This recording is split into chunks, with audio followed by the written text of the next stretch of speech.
रोटी 4 प्रकार की होती है।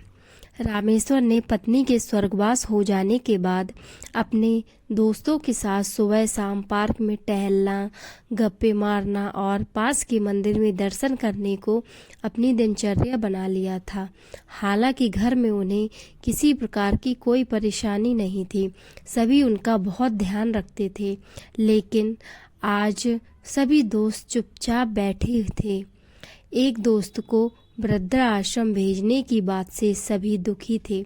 आप सब हमेशा मुझसे पूछते थे कि मैं भगवान से तीसरी रोटी क्यों मांगता हूँ। आज बतला देता हूँ। कमल ने पूछा, क्या बहू तुम्हें सिर्फ 3 रोटी ही देती है? बड़ी उत्सुकता से एक दोस्त ने पूछा, नहीं यार, ऐसी कोई बात नहीं है, बहू बहुत अच्छी है। असल में रोटी 4 प्रकार की होती हैं। पहली सबसे स्वादिष्ट रोटी माँ की ममता और वात्सल्य से भरी हुई, जिससे पेट तो भर जाता है पर मन कभी नहीं भरता। एक दोस्त ने कहा, 16 आने सच, पर शादी के बाद माँ की रोटी कम ही मिलती है। उन्होंने आगे कहा, हाँ वही तो बात है। दूसरी रोटी पत्नी की होती है, जिसमें अपनापन और समर्पण भाव होता है, जिससे पेट और मन दोनों भर जाते हैं। क्या बात कही है यार, ऐसा तो हमने कभी सोचा ही नहीं। फिर तीसरी रोटी किसकी होती है? एक दोस्त ने सवाल किया।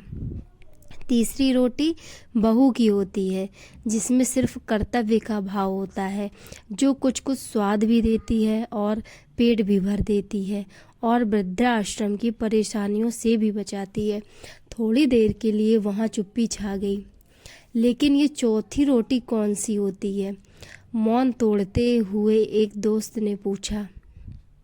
चौथी रोटी नौकरानी की होती है, जिससे ना तो इंसान का पेट भरता है और ना ही मन तृप्त होता है, और स्वाद की तो कोई गारंटी ही नहीं है।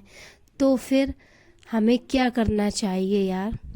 माँ की हमेशा पूजा करो, पत्नी को सबसे अच्छा दोस्त बनाकर जीवन जियो, बहू को अपनी बेटी समझो और छोटी मोटी गलतियां नज़रअंदाज कर दो। बहू खुश रहेगी तो बेटा भी आपका ध्यान रखेगा। यदि हालात चौथी रोटी तक ले ही आए तो भगवान का शुक्र करो कि उसने हमें जिंदा रखा हुआ है।